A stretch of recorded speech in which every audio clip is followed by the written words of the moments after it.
آج ہم آپ کو ایک نہایت دلچسپ اور حیران کن حقیقت بتانے جا رہے ہیں۔ ہم سب جانتے ہیں کہ ڈالر دنیا کی سب سے طاقتور کرنسی مانی جاتی ہے اور پوری دنیا کی معیشت کسی نہ کسی طرح ڈالر سے جڑی ہوئی ہے۔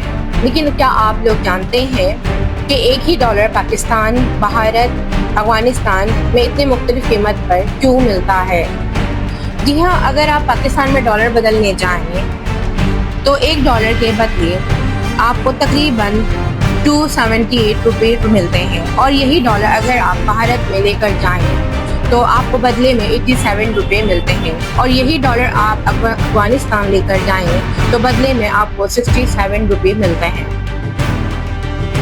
اب سوال یہ پیدا ہوتا ہے کہ آخر ایسا کیوں ہے؟ کیا واقعی افغانستان کی معیشت جو ہے پاکستان اور انڈیا سے زیادہ مضبوط ہے، یا کیا وہاں کی کرنسی میں کوئی خاص جادو ہے، یا اس کے پیچھے کوئی اور حقیقت ہے؟ بات کرتے ہیں ہم پاکستان کی، تو سب سے پہلے پاکستان کی ایک ایسا ملک ہے جہاں درآمد بہت زیادہ ہے، جبکہ برآمد جو ہے کم ہے۔ یعنی ہم باہر سے تیل، مشینری، گیس، دوائیاں اور روزمرہ کی اشیاء زیادہ خریدتے ہیں، لیکن دنیا کو بیچنے کے لیے ہمارے پاس زیادہ چیزیں نہیں ہوتی۔ اس کی وجہ ڈالر کی مانگ بہت زیادہ ہے۔ پھر اوپر سے حکومت جب بار بار نئے نوٹ چھاپتی ہے تو روپے کی قدر مزید گر جاتی ہے۔ اسی لیے آج پاکستان میں ڈالر تقریباً 278 روپے کے برابر ہے۔ اور ہم بات کرتے ہیں بھارت کی، تو بھارت کی معیشت پاکستان سے کئی گنا بڑی ہے۔ بھارت دنیا کی جو ہے دوائیاں، ٹیکسٹائل،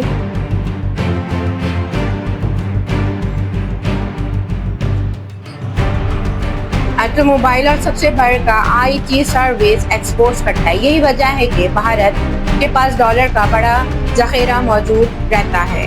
ان کی فنڈریزنگ بھی بہت زیادہ ہے اور حکومت روپے کو کافی حد تک کنٹرول میں رکھتی ہے۔ اس لیے بھارت میں ایک ڈالر کی قیمت صرف 87 روپے کے آس پاس ہے۔ اب ہم بات کرتے ہیں افغانستان کی۔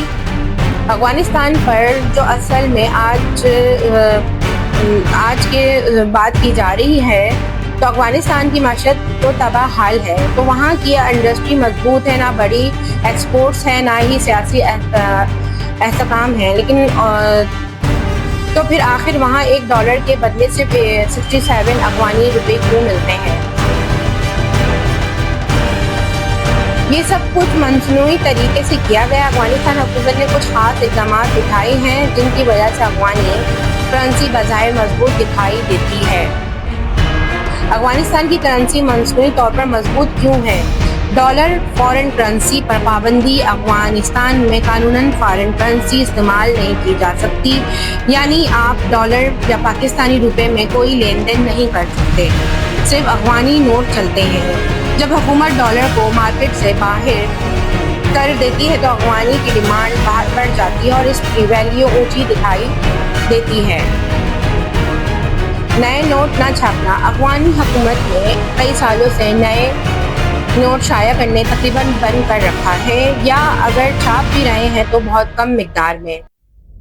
اگر ملک میں نوٹ کم ہوں گے تو پرانے نوٹ کی ویلیو لازمی بڑھ جائے گی۔ یہی وجہ ہے کہ وہاں کے بازاروں میں زیادہ تر پھٹے پرانے نوٹ گردش کر رہے ہوتے ہیں۔ نیا نوٹ ملنا تو جیسے قسمت کی بات ہے۔ کم درآمد۔ افغانستان دوسرے ممالک سے بہت کم چیزیں خریدتا ہے، مطلب ان کے امپورٹ محدود ہے، اس لیے انہوں نے زیادہ ڈالر کی ضرورت نہیں پڑتی۔ ڈالر کی ڈیمانڈ کم ہے تو ظاہر ہے کہ افغانی کرنسی بظاہر مستحکم نظر آئے گی۔ اصل حقیقت تو یہ ہے کہ افغانستان کی کرنسی مضبوط نہیں ہے، بلکہ مصنوعی طور پر مضبوط دکھائی جاتی ہے۔ یہ ایسے ہے جیسے کوئی غریب شخص اپنی غربت چھپانے کے لیے اچھے کپڑے پہن لے۔ باہر سے تو وہ امیر لگے گا، لیکن حقیقت میں اس کے پاس کچھ بھی نہیں ہے۔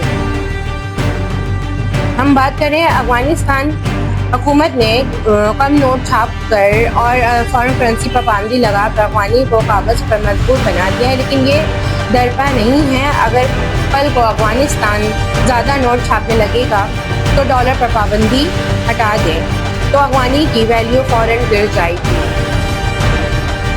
اور ایک مزید بات یہ ہے کہ اگر آپ افغانستان جائیں تو آپ کے ہاتھ میں جتنے بھی افغانی نوٹ آئیں گے وہ زیادہ تر پرانے اور پھٹے ہوئے ہوں گے. نیا نوٹ دیکھنا وہاں واقعی ایک عیاشی جیسا ہے کیونکہ حکومت نے نئے نوٹ مارکیٹ میں لانا ہی بند رکھا ہے. پاکستان میں ڈالر مہنگا ہے کیونکہ ہمارے روپے کی ویلیو گرتی جا رہی ہے. بھارت میں ڈالر نسبتاً سستا ہے کیونکہ ان کی معیشت بڑی مستحکم ہے اور افغانستان میں ڈالر سب سے سستا ہے. لیکن یہ کوئی معجزہ نہیں ہے بلکہ ایک مصنوعی کنٹرول ہے. اس لیے اگلی بار جب آپ سنیں افغانستان میں $1 کے بدلے صرف 67 افغانی ملتا ہے تو یہ نہ سوچیں کہ وہاں کی معیشت بہت مضبوط ہے بلکہ یہ سمجھیں کہ یہ صرف پالیسی کا کھیل ہے. حقیقت کچھ اور ہے.